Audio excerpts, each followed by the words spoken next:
She stood in the doorway of her bathroom, holding a bottle of toilet cleaner in one hand and a brush in the other, already tired before she even started. At her age, scrubbing wasn't easy anymore. Her knees complained, her back tightened, but the toilet had that familiar, dull look again. Not filthy, not shocking, just old, stained, and tired looking. The kind of toilet that makes you feel like your whole bathroom is never truly clean. She lived alone in a small American home she had owned for decades. No one else to do the work, no one else to notice the details. Every chore, every repair, every cleaning job was hers. And the toilet was always the most frustrating one. She had tried everything over the years. Strong cleaners that promised miracles, thick gels that clung to the bowl, powders that smelled sharp and burned her nose. Some worked for a day, some worked for a week, none worked for long. The stains always came back. The ring near the waterline never fully disappeared, and no matter how much she scrubbed, the bowl never looked new again. What bothered her the most wasn't the cleaning, it was the effort. She would spend 20 minutes scrubbing, rinsing, flushing, wiping, only to step back and feel disappointed. The toilet looked better, but not clean enough to feel proud of. That quiet disappointment adds up over time, especially when you live alone. One afternoon, she sat at her kitchen table resting her hands, staring at two things she already had in her house: a bottle of white vinegar, a box of baking soda. She had used them for cooking for years. She had cleaned sinks with vinegar before. She had deodorized the fridge with baking soda. But she had never thought of using them together in the toilet, not seriously, because everything she had seen before made it seem too simple, too gentle, almost silly. That's the first mistake most people make. They assume cleaning power comes from strength, from harsh chemicals, from strong smells, from force.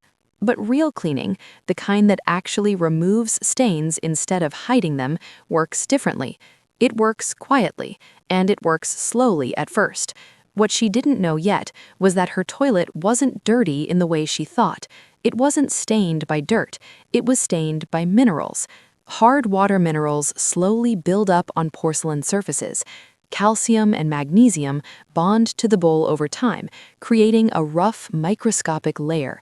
That roughness traps bacteria, discoloration, and odor. Scrubbing doesn't remove that layer, it only polishes the surface on top of it. This is why toilets look clean but never look new again. The surface has changed, and once that change happens, normal cleaners struggle.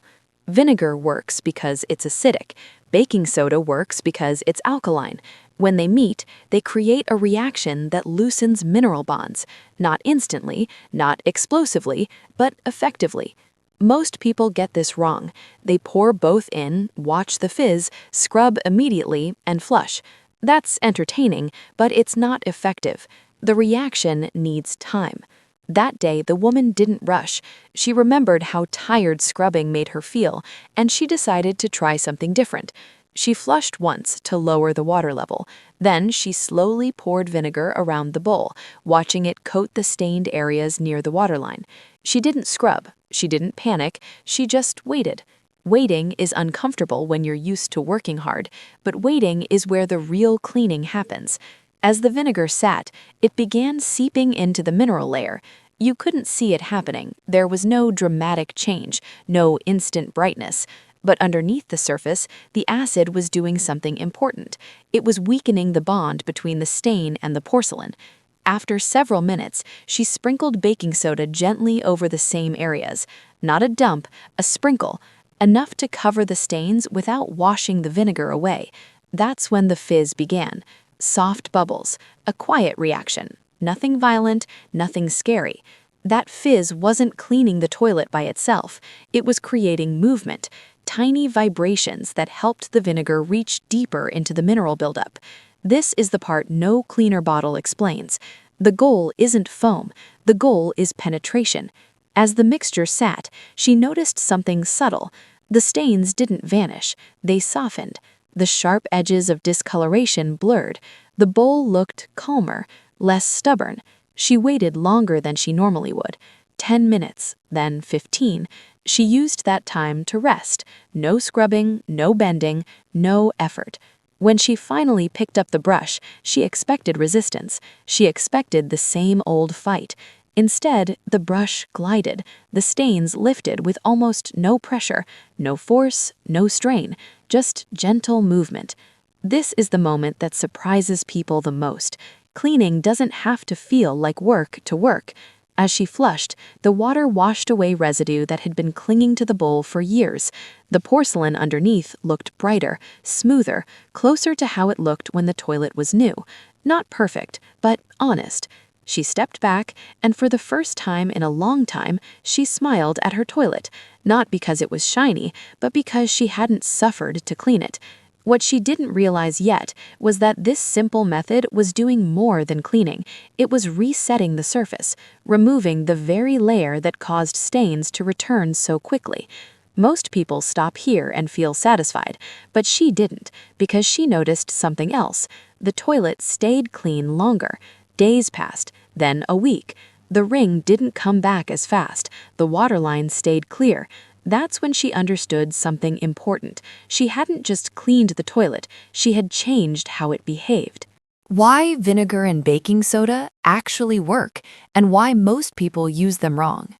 After that first success, the woman didn't rush to tell anyone. She didn't feel the need to announce it. Instead, she paid attention. She watched the toilet over the next few days the way someone watches something they don't fully trust yet. Because for years, every solution had disappointed her eventually. But this one behaved differently. The bowls stayed brighter, the waterline stayed clearer, and most importantly, the stains didn't rush back the way they always had before.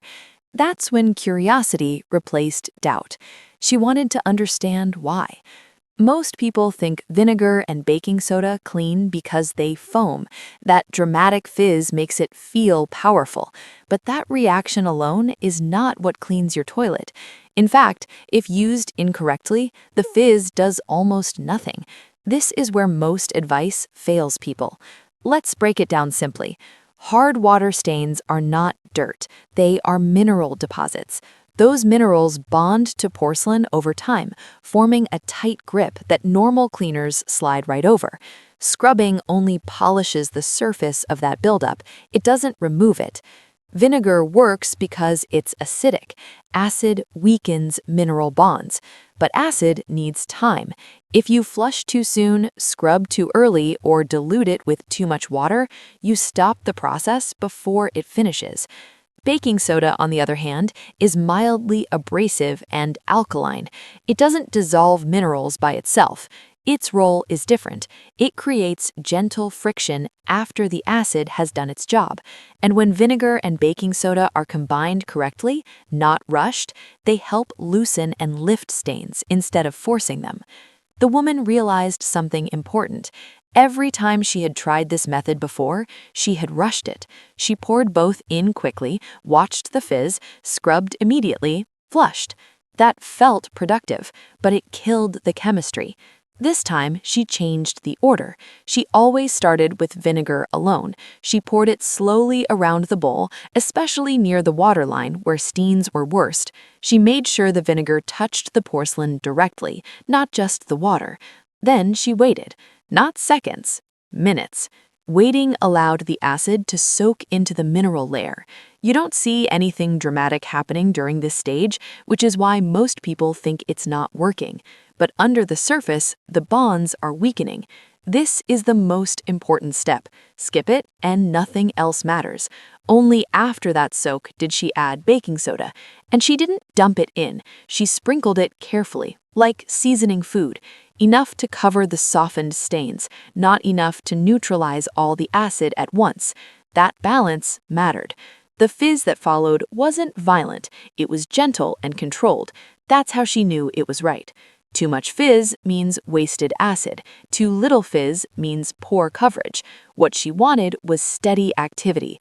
She let that mixture sit again. No scrubbing, no brushing, no rushing. And when she finally used the brush, she used almost no pressure. The stains didn't fight back. They lifted. What surprised her most was how little effort it took. At her age, that mattered more than speed. Cleaning had always felt like punishment. This felt like cooperation. She also learned where not to use this method. She avoided the toilet seat hinges, rubber seals, and metal parts. Vinegar can damage certain materials if used carelessly. She kept it focused on porcelain. That's why the method worked without causing new problems. Over time, she refined the process. She learned to flush once before starting to lower the water level. Less water meant stronger vinegar contact. She learned to pour vinegar higher on the bowl so it could slowly drip downward, touching every stained area. She learned that warm vinegar works faster than cold. Small adjustments, big difference. She also stopped mixing vinegar and baking soda in a cup first. That reaction happens instantly and finishes before it ever touches the toilet. She let the reaction happen on the surface, where it mattered. Another mistake she avoided was overuse. She didn't repeat the process daily. That's unnecessary and can dull porcelain over time. Instead, she used it when stains appeared, not before, not after. That restraint made the results last longer. The real change came when she realized this wasn't just about the toilet. It was about how she approached chores. She stopped attacking problems. She started understanding them. There was one more thing she discovered by accident. After cleaning the bowl this way, the toilet smelled cleaner too. Not perfumed, not masked, just neutral. That's because mineral buildup traps odor-causing bacteria. When you remove the minerals, the bacteria lose their shelter. No shelter, no smell. She no longer needed strong toilet cleaners. She didn't miss the harsh fumes. She didn't miss the sore hands. And she didn't miss the disappointment. Friends who visited noticed the difference. They didn't comment directly. They just said the bathroom felt fresh. That word mattered. Fresh doesn't come from chemicals. It comes from balance. The woman felt something she hadn't felt in a long time. Control, not just over the toilet, but over her home. She realized something else too.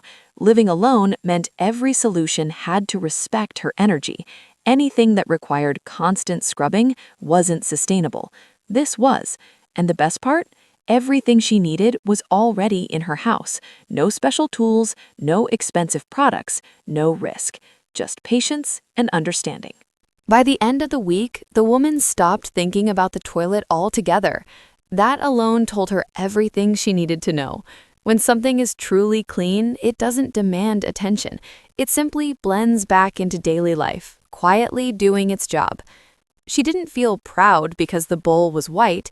She felt relieved because cleaning no longer felt like a battle.